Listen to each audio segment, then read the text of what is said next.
Om Ajnana-timirandasya Kananjana Salakaya Chaksur Militam Yena Tasmai Shri Gurave Namaha Shri Chaitanya Manobhishtam Stapitam Yena Bhutale Swayam Rupa Kadamayam Dadati Swapadantikam Vandeham Shri Guru Shri Yudha Padakamalam Shri Gurum Vaishnavam Scha Shri Rupam Sagrajatam Sahagana Raganatam Vitam Tam Sajivam Sadvaitam Savadutam Parijana Saitam Krishna Chaitanya Devam Shri Radha Krishna Padan Sahagana Lalita Shiva Sakans Vitamscha Hey Krishna Karna Sindhu Dinabandha Jagatpate Gopesha Gopika Kanta Radha Kanta Namostute Tapta Kanchan Gaurangi Radhe Vrindavaneshwari Prishubhanu Sudadevi Pranamami Hari Priye Vanchakapa Trubhyascha Kripa Sinubhyevacha Patidanam Bhavanebhyo Vaishnavebhyo Namo Namaha Shri Krishna Chaitanya Pranitananda Shadvaita Gadadhar Shivasadi Gaur Bhaktivinoda Hare Krishna Krishna Krishna Hare Hare Hare Rama Rama Rama Hare Hare Om Namo Bhagavate Vasudevaya Om Namo Bhagavate Vasudevaya Om Namo Bhagavate Vasudevaya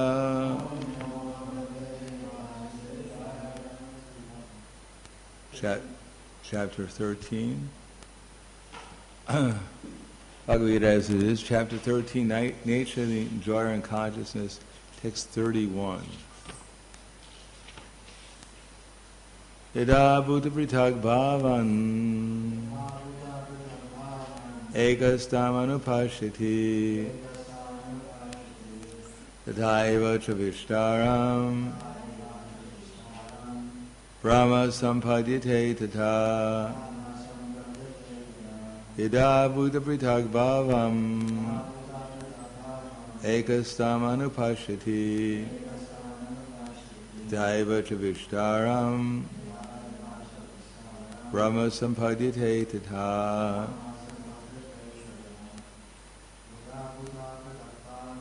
tadā bhūta-pṛthag-bhāvam eka-stham anupaśyati tathaiva ca vistāraṁ brahma sampadyate tata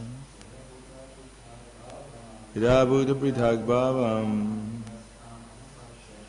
eka-stham anupaśyati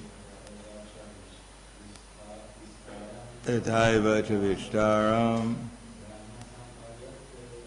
brahma sampadyate tata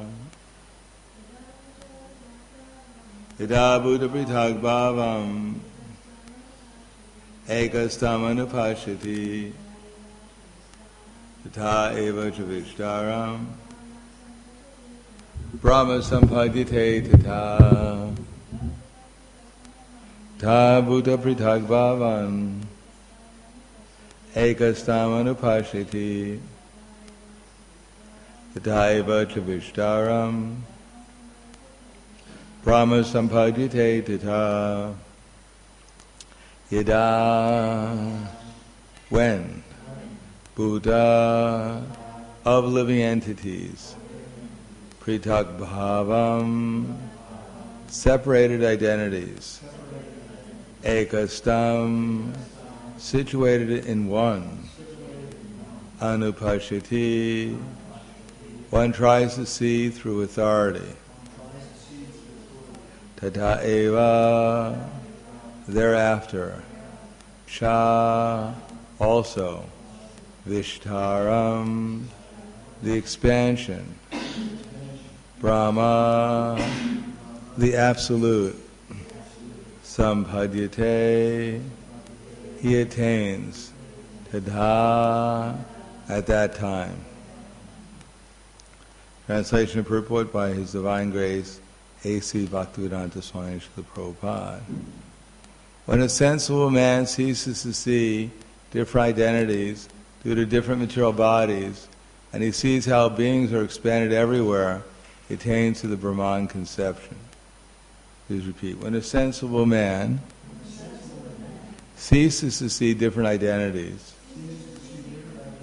due to different material bodies, and he sees how beings are expanded everywhere, he attains to the Brahman conception. Purport. When one can see that the various bodies of living entities arise due to the different desires of the individual soul, and do not actually belong to the soul itself, one actually sees. And the material conception of life, we find someone a demigod, someone a human being, a dog, a cat, etc. This is material vision, not actual vision. This material differentiation is due to material conception of life. After the destruction of the material body, the spirit soul is one. The spirit soul, due to contact with material nature, gets different types of bodies. When one can see this, he attains spiritual vision, thus being freed from differentiations like man, animal, big, low, etc. One becomes purified in his consciousness and able to develop Krishna consciousness and his spiritual identity. How he then sees things will be explained in the next verse. Yadā bhūta-pṛthag-bhāvam eka-stham anupaśyati tadā vistāraṁ brahma sampadyate tadā. When a sensible man ceases to see different identities due to different material bodies, and he sees how beings are expanded everywhere, he attains to the Brahman conception. Namo Vishnu Padaya Krishna Prasthaya Bhutaya Srimate Bhaktivedanta Swami Namane Namaste Saraswatam Deve Gauravani Pracharane Nirvishesha Shnivadi Paskadyade Satara.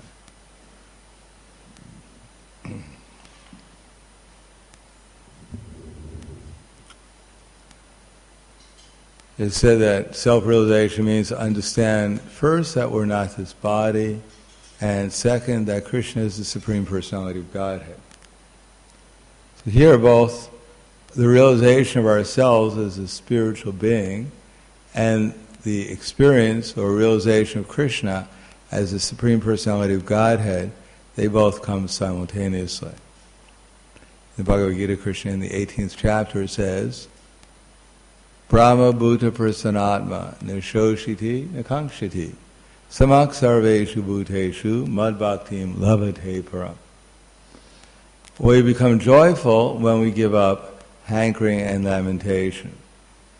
Actually, the hankering and lamentation don't belong to the soul, but because of the capacity of the soul to desire, he becomes identified with his hankerings and his lamentations, and therefore he dovetails his desires with the material desires and becomes entangled by such desires. Prabhupada writes in the 15th chapter, the Bhagavad Gita text number 15, that desire is a subtle form of conditioning for the soul. So, when material desires arise within the mind or material conceptions, when the soul identifies with them, then he becomes entangled. And entanglement means two things by the material energy. One is avaratmika shakti and prakatmika shakti. By avaratmika shakti, our consciousness is covered and we perceive the material world in relationship to the body and perceive our identity as being one with the body or the mind. And pragatmika shakti means that we're impelled by our material desires to serve the dictation of the senses and the mind. So this is called karshiti. Manakshastran indriyani Krishna says, Mamaya vangso jivaloke jiva bhutak sanatanam manakshastran indriyani prakriti sarni karshiti. But we're actually all souls, part and parcel of Krishna, but due to the conditioned life we're presently undergoing, we're struggling with the six senses, which include the mind. But if one can develop a different vision, here it says anupaśyati. Anupaśyati means to see, and anu means continuously to see. Seeing through the eyes of Scripture is to see things as they actually are. In another part of the Bhagavad Gita, Krishna will repeat the same message, where he says, Kshetram kshetragayam evam antara jnana chakshusha bhūta-pṛthag-bhāvam cha ye vidura yanti te param.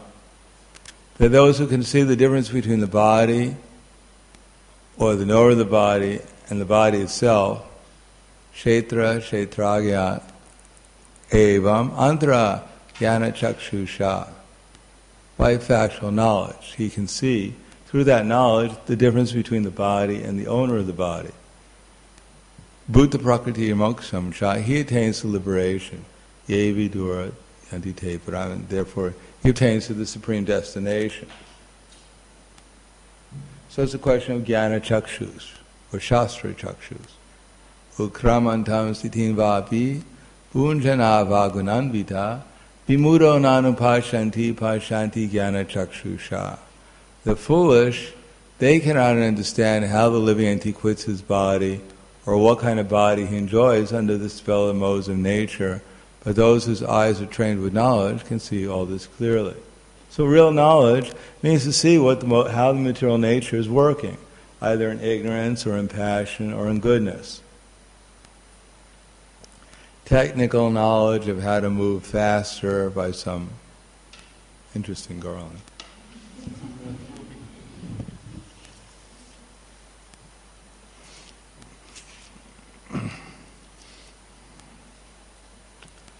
How to move faster or communicate better.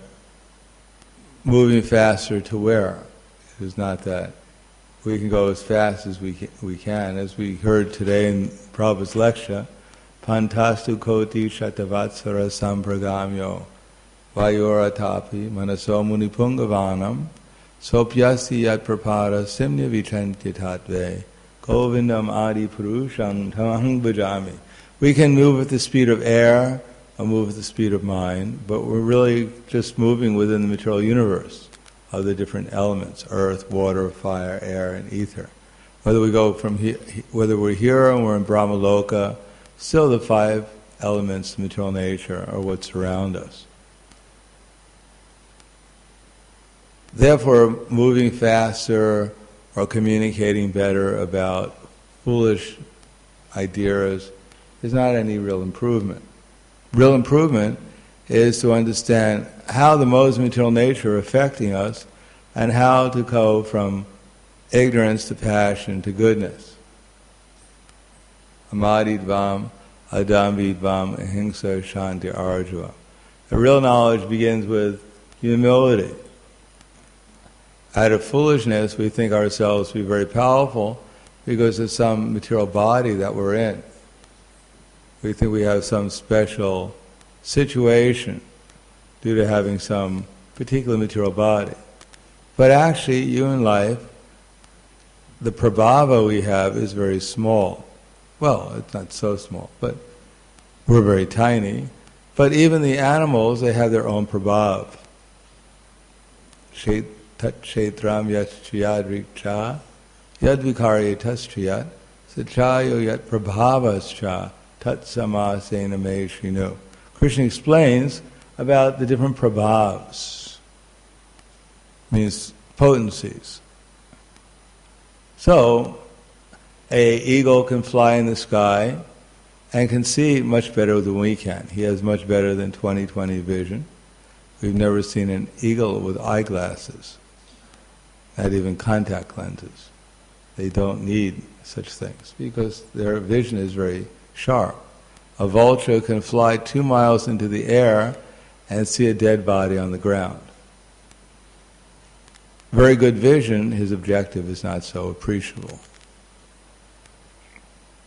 Similarly, a hog can eat as much fat as he wants, and he'll get fat, but no one will complain.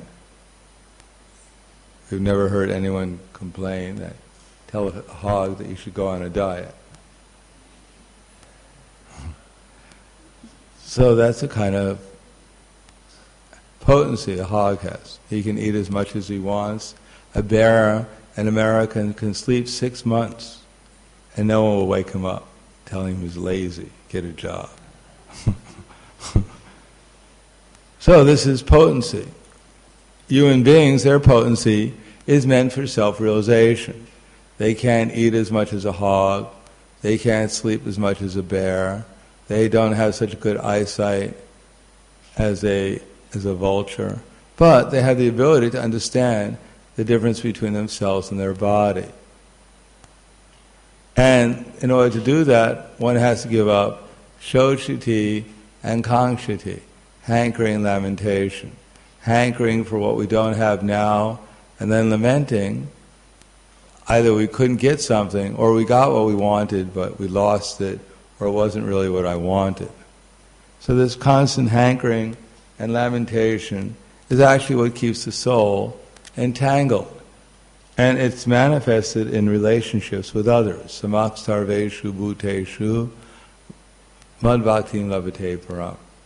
Because we hanker for things in the material world, those who supply us with what we hanker for, or help us achieve our objective, they're our friends. Just like right now, the coalition is bombing Libya.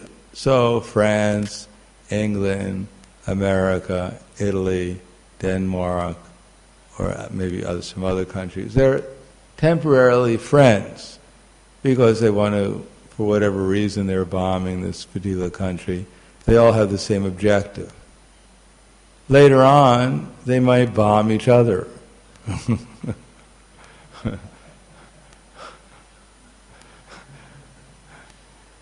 Big fish eat the little fish, and then the bigger fish eat the bigger, one fish is eating the other.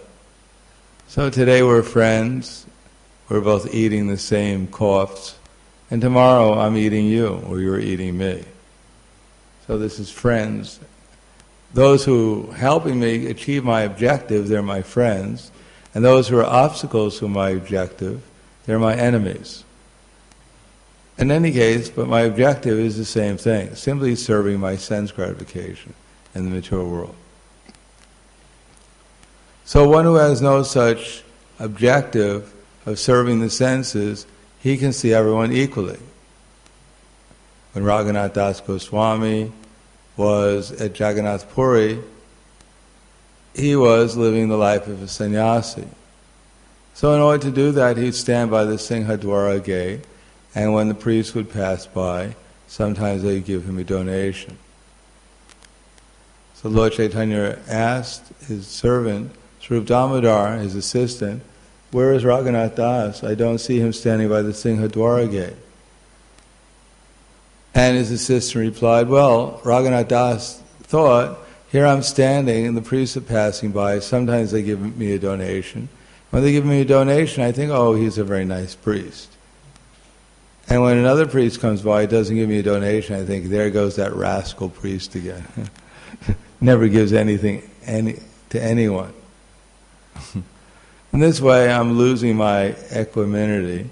Therefore, he decided he'd beg from the chatur or something, from the charity houses. Finally, in order to keep his equanimity, he'd simply take the rice that was thrown out by the householders and that had gone so putrid that even the cows wouldn't eat it. So he'd take that rice, take it by the lake or the stream and wash it off and eat the hard inner kernel.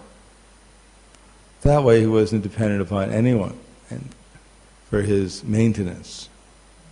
Of course, at the end of his life, he had one little bit pad of buttermilk every other day. as his substance. Because it is said that in the spiritual world, he is having three big meals every day, cooked by Srimati Radharani and her companions. Therefore, he wasn't missing prasadam here, because he had much better feast in the spiritual world. In any case, such equanimity in the material world can't be maintained if one is thinking, I have friends and enemies. If we reduce our conception of friends and enemies, the dualities of material existence, then naturally our hankering and lamentation will also reduce. And if we reduce our hankering and lamentation, then actually our conception of friends and enemies will reduce. Just like Krishna has nothing to gain from anyone because he already owns everything. Therefore he has nothing to hanker for, nor is he afraid of losing anything because he'll always own everything. Everything is always under his control. And one who becomes conscious of Krishna, he comes into the same platform. He has nothing to aspire for or lament over. He knows everything eternally will belong to Krishna, therefore he has nothing to gain here. And even if he loses something, he knows it wasn't mine to begin with, therefore he doesn't lament. It was always Krishna's, and it always will be Krishna's. So such aloofness allows one to be aloof from hankering and lamentation, and to see all living entities as spiritual beings who, due to their attachment for hankering and lamentation, have been manifested, have been put into different material circumstances to so-called suffer and enjoy. But whether they're suffering or enjoying, still they remain the same spiritual part and parcel of Krishna. So, I'll stop there. Yes? Is there any other way than such extreme Prahladananda Swami to be completely Chant Hare Krishna offenselessly.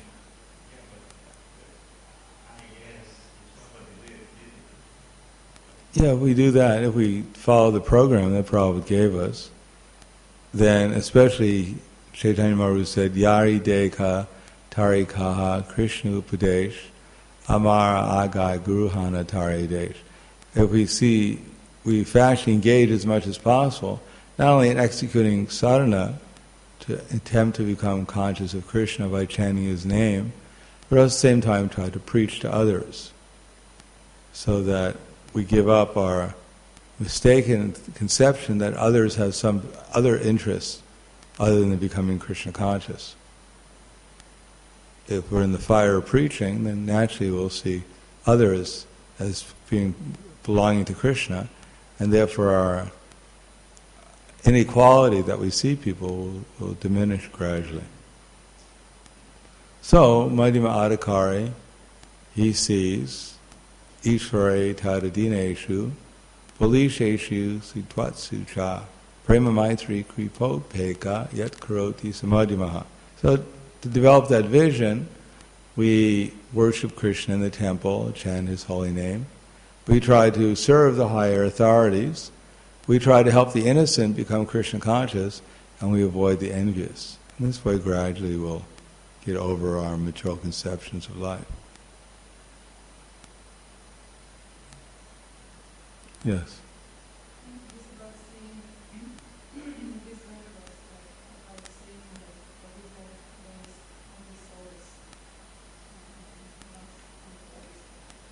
Yeah.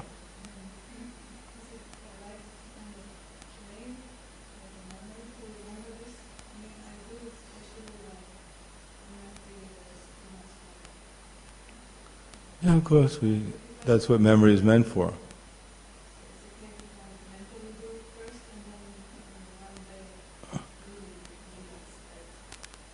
Yeah, it's not just mental, we should understand that everything belongs to Krishna, and that everyone is Krishna's servant, that everything here has a relation to Krishna. It's not something mental, it's reality.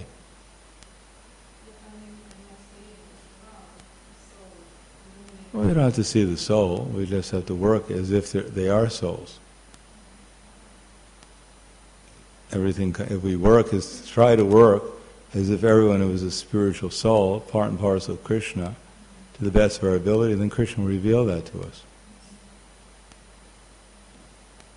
But first we have to understand it, then we have to try to work accordingly, and then Krishna bestows His mercy. Just as since time immemorial we've been working as if we were the Lord, and everything was meant for our enjoyment, and therefore the material nature has given us that experience, that conception of life. So if we change our conception of life and work according to the spiritual conception, then Krishna will reveal that to us. Especially if we work in such a way as to help others become Krishna conscious, then Krishna will help us become Krishna conscious.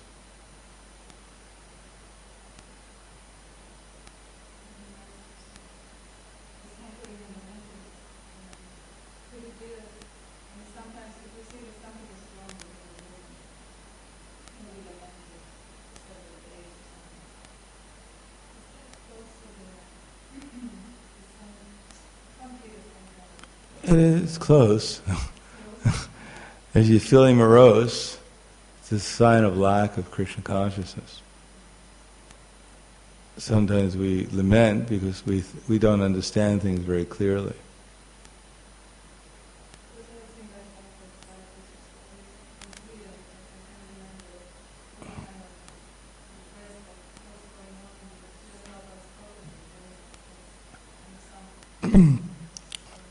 Well, it's not our property, it's Krishna's property.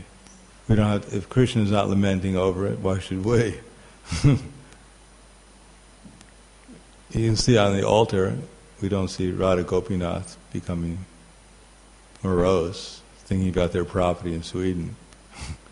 They're joyful all the time. So it's not our property, it's Krishna's property. We do the best we can to assist Krishna, but what Krishna desires will come about. Even Krishna is not attached to his property. Nor will our lamentation help the situation. Probably our enthusiasm to correct the situation will be more valuable than just lamenting over it needlessly. Yeah, try to do something enthusiastically, positively. And if it doesn't work, then Krishna is making arrangements. It's not that Krishna is somehow or another becoming poor or he's losing anything. He owns everything. He just gives some souls an opportunity to serve him in that way. And if they don't take it up, then they lose that opportunity, that's all. But we shouldn't lose the opportunity.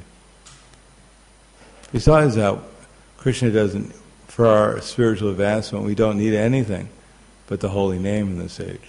We don't need buildings, we don't need money, we don't need anything. We just need the holy name to chant it offenselessly. And that's sufficient to become self-realized. But not that we don't take advantage of the opportunities that Krishna is giving us, and therefore try to protect his property. But if we can't do that, what to do? We still chant Hare Krishna. Yes?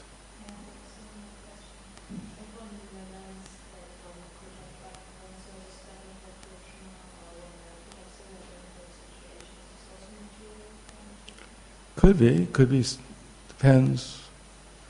If it leads to better devotional service, then it's desirable.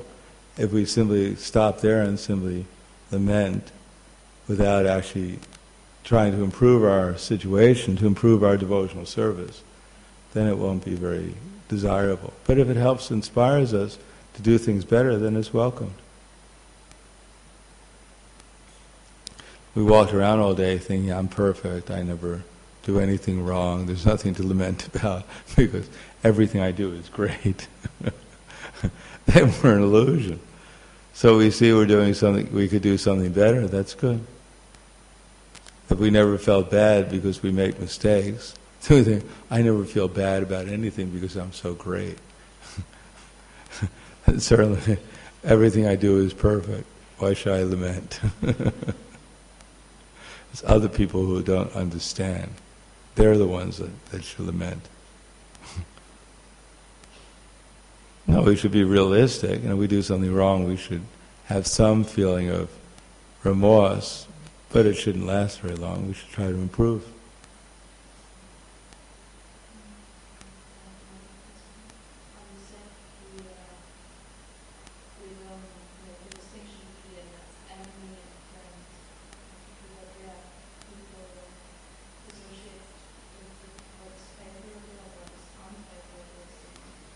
Well, we have discrimination. We're not such an advanced devotee that we go in the jungle and we slap the faces of tigers and put venomous snakes on our lap and think, oh, here's my brother snake.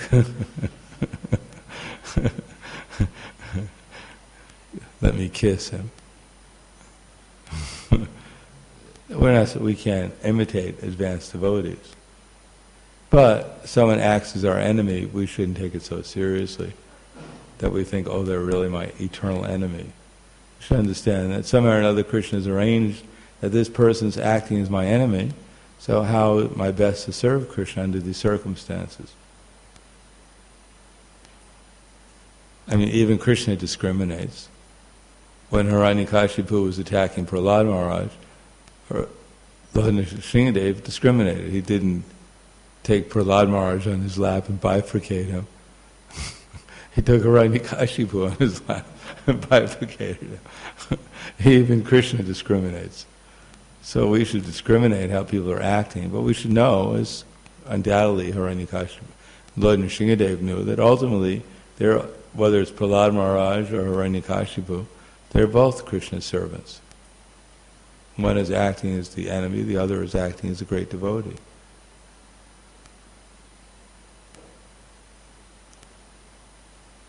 Just like if you were in a play, you were playing the Ramayana, and you were supposed to be playing as, say, Hanuman. And so, it's a play going on. So someone is acting as Lord Ram, and someone is acting as Ravana. So you act accordingly, you fight against Ravana in the play. But when the play is not going on off stage, if you attack the actor who is playing Ravana, it wouldn't be appreciated very much. Because during the play you act accordingly, but off stage it's a different thing. So when we're playing our part here in the material world, we play it according to how Krishna would want us to play it. But we know off stage, actually, everyone is part of the same family. It's just a part people are playing. Anything else? Yes. You spoke about this,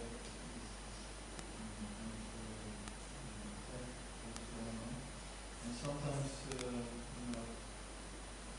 people saying that it's not a holy war. Holy war. Yeah, attacking like the Muslims and Christian people. And people say so many crazy things. There's an argument because sometimes, Christians also saying it's a holy war. Holy war? What are they fighting for? They're fighting to establish Bhagavad Gita, Krishna's message. That would be a holy war. They're not fighting a holy war. They're fighting for oil, holy oil. How do we know? Because they're not established, they're fixed in the truth. They wouldn't do what they were doing. They don't protect cows, they don't protect human beings, they don't protect anyone. They just, out of greed. There's no religion behind what they're doing. It's not based upon scripture. And the aim is not liberation from the material concept of life. It's simply economic development for sense gratification. So that's not holy, that's material.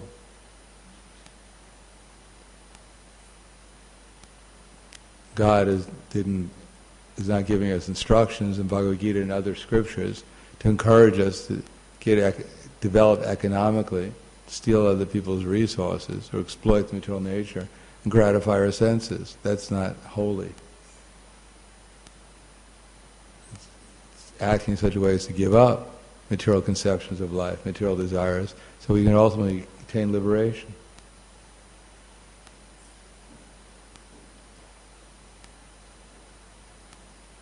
Anything else? Yes.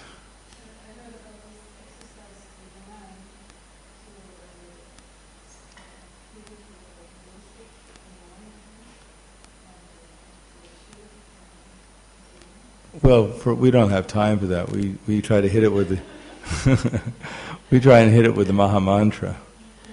We try to engage our minds in hearing and chanting about Krishna.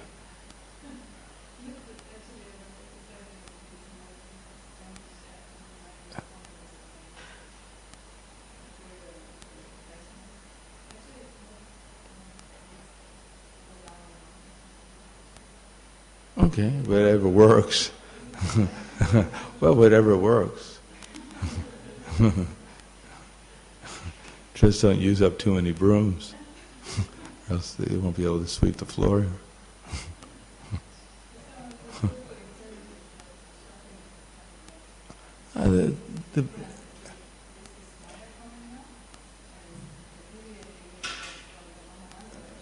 Yeah. Well, that's all right. But basically, we have to chant very nicely and not take our mind so seriously.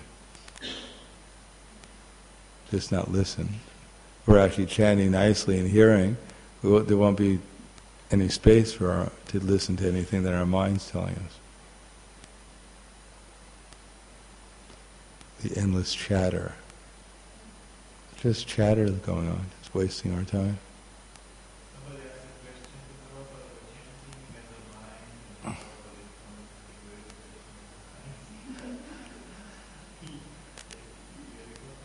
Yeah, it's just chanting here. We chant very nicely, and when we listen to it, we're chanting very nicely, we'll be attracted to listening. Yeah. So then we'll listen because we'll be attracted to how we're chanting. It'll sound very nice. And then we'll remember Krishna. When we remember Krishna, then our minds will be filled up with Krishna consciousness. And we spend our time just hitting our minds, then our minds will be filled up with hitting our minds. 16 rounds of hitting our minds. And we'll walk away with a bruised mind. Call 101, 9/11, my mind is bruised. Thank you very much. Grantaraj Srimad Bhagavad-gītā ki jai. Srila Prabhupad ki jai. Gaur Premanande.